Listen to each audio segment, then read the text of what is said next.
I don't remember what I said. Something noncommittal, something cowardly. I told her I wasn't feeling well, that I was going to lie down. I spent the rest of the day in our bedroom, staring at the wall, listening to the muffled sounds of her moving around the house. Every sound felt like betrayal. Every creak of the floorboards felt like a lie. That night, lying next to her, I felt like I was sharing a bed with a stranger. Worse, a liar who knew she'd been caught and was waiting for the other shoe to drop. I didn't confront her, not yet. Update: when I spent the next week moving through my life like a ghost. Thanksgiving came and went in a blur of forced smiles and rehearsed gratitude. Emily cooked like she always did. Mark and Laura were there. So was their teenage son. I watched Emily laugh at something Mark said, just a fraction too warmly, and something inside me iced over. I realized something terrifying that night. I wasn't just heartbroken. I was angry in a way I'd never been before. And anger, when paired with patience, can become something dangerous. I started documenting everything. I took photos of credit card statements. I installed a logging app on our shared desktop that synced her messages. I checked our joint accounts and noticed withdrawals I couldn't explain. Thousands of dollars over the last 2 years, quietly siphoned off. Hotel rooms, gifts, cash transfers. Then I found something worse. Mark and Emily weren't just sleeping together. They were planning. Emails about what we'll do once this is over. Discussions about selling houses, combining assets, talking about me like I was already gone. And buried deeper, emails about work. Mark and I worked in compliance.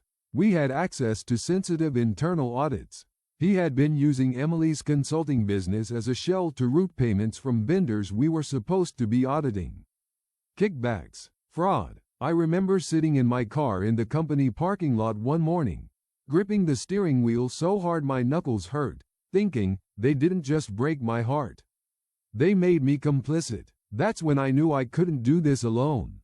It took me 3 days to work up the nerve to call Laura. I told myself I was doing her a favor, that she deserved to know. But the truth is, I needed someone who understood the depth of this betrayal. She answered on the second ring. "Hey," she said, cheerful. "Everything okay?" I asked if we could talk. In person, somewhere private. We met at a coffee shop halfway between our houses.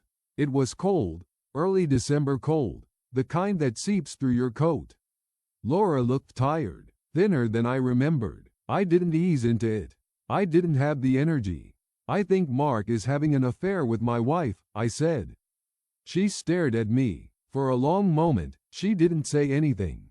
Then her shoulders slumped, just slightly. "I know," she whispered. Something inside me broke open then. Not relief, recognition. She told me she'd suspected for over a year. Late nights, secretive behavior, trips that didn't make sense. She'd found a burner phone once. He said it was for work. We compared notes. The timelines overlapped perfectly. Then I told her about the money, about the fraud. Her face drained of color. We sat there for hours, two people trading pieces of the same nightmare, stitching together a picture that was far uglier than either of us had imagined alone. And somewhere between the second cup of coffee and the cold creeping into my fingers, something shifted. This wasn't just about heartbreak anymore. This was about accountability. We agreed not to confront them. Not yet. We agreed to gather everything.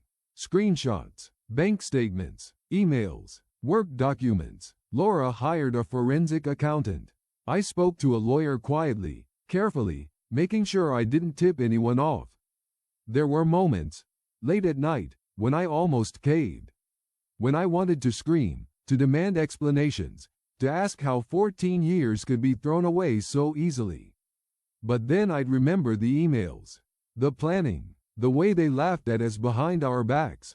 And I waited. I used to believe that if you worked hard enough, loved honestly enough, and followed the rules long enough, life would eventually reward you with stability. Not happiness, just stability. A quiet house, predictable mornings, a spouse who knew how you took your coffee without asking. I believed in that version of the American dream with a kind of naive devotion that embarrasses me now. I'm a 41-year-old man. I work in corporate compliance for a mid-sized healthcare company in the Midwest. Not glamorous, not exciting, but steady. I have a 401k I actually contribute to. I maxed out my HSA. I mowed my lawn every Saturday morning like it was a sacred ritual. My wife, Emily, is 39. She worked part-time in marketing consulting, mostly remote, flexible hours. We lived in a quiet suburban neighborhood with maple trees that turned red every October and kids riding bikes until the streetlights came on. We'd been married for 14 years. Together for 17. No kids. By mutual decision after years of, not now, maybe later, quietly turned into, maybe this is just us. I thought we were happy. Not Instagram happy, but real life happy. Comfortable, familiar. The kind of marriage people point to and say, that's what lasts. And then one Tuesday in early November, everything cracked. The first thing I felt wasn't anger. It was confusion. A low, buzzing sense that something was off, like walking into your house and smelling gas when nothing is visibly wrong. You can't see it, but your body knows. Emily had been distant for months, but not in an obvious way. It was subtle. She laughed a half-second too late at my jokes. She started showering at odd hours, sometimes late at night. Her phone, always face down now. Notifications turned off. She used to leave it charging on the kitchen counter. Now it never left her side. I told myself I was being paranoid. We'd been together almost half my life. I trusted her. The red flags stacked quietly.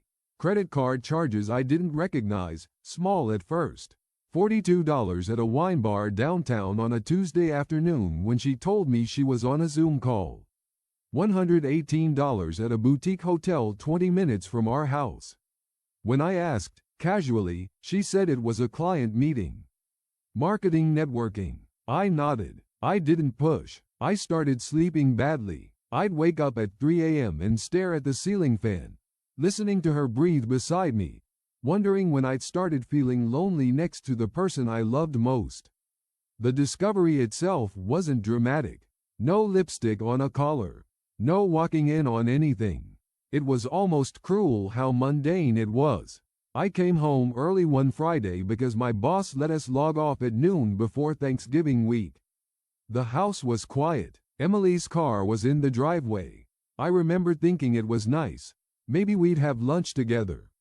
Maybe we'd reconnect. I walked into the kitchen and smelled something unfamiliar. A different cologne. Not overpowering, but sharp and clean. Not mine. My stomach dropped. I stood there longer than I want to admit, just breathing it in, my brain desperately trying to rationalize it. Maybe a delivery guy. Maybe I was imagining things. Then I saw her laptop on the dining table. Open. She must have stepped into the bedroom or bathroom. Normally I would never look. That line mattered to me. Trust mattered. But something in me snapped quietly, like a bone fracturing under too much weight. I sat down. Her email was open. Not work email. Gmail. At first it was just subject lines. My name blurred. My hands went cold. I scrolled. There were hundreds of emails. Years worth. The name that kept appearing wasn't one I expected. Mark Henderson. My coworker. My friend. The guy who sat 2 cubicles down from me for nearly a decade. The man who came to our 4th of July barbecues. The man whose wife, Laura, brought homemade pies every Thanksgiving. The man who toasted at my wedding and joked that Emily, married up. The room started to tilt. My ears rang. I remember the sound of the refrigerator humming, obnoxiously loud in the silence. I clicked one email. I shouldn't have, but I did. I miss you already, Emily had written. Last night felt like a dream. I hate pretending around him. I didn't read much after that. I couldn't. My hands were shaking so badly I almost dropped the laptop. My vision tunneled. I thought I might throw up on the hardwood floor we'd refinished together 5 years earlier. I heard footsteps and snapped the laptop shut.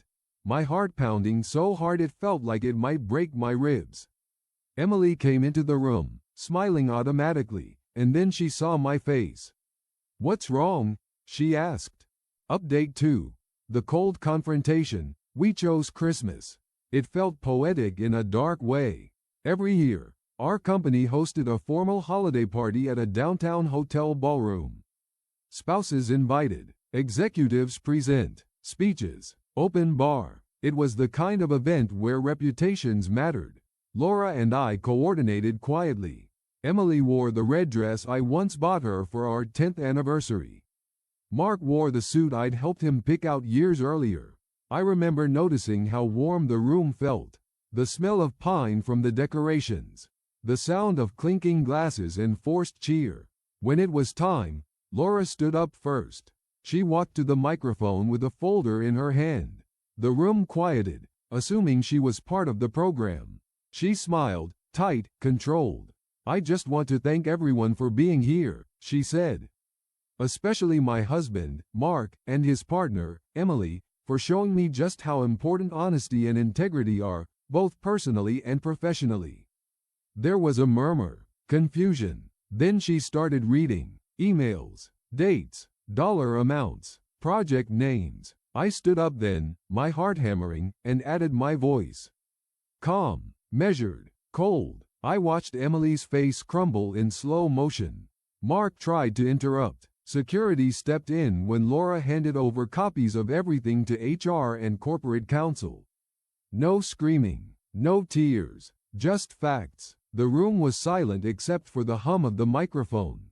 They were escorted out separately. I didn't look at Emily as she passed me. Part 4.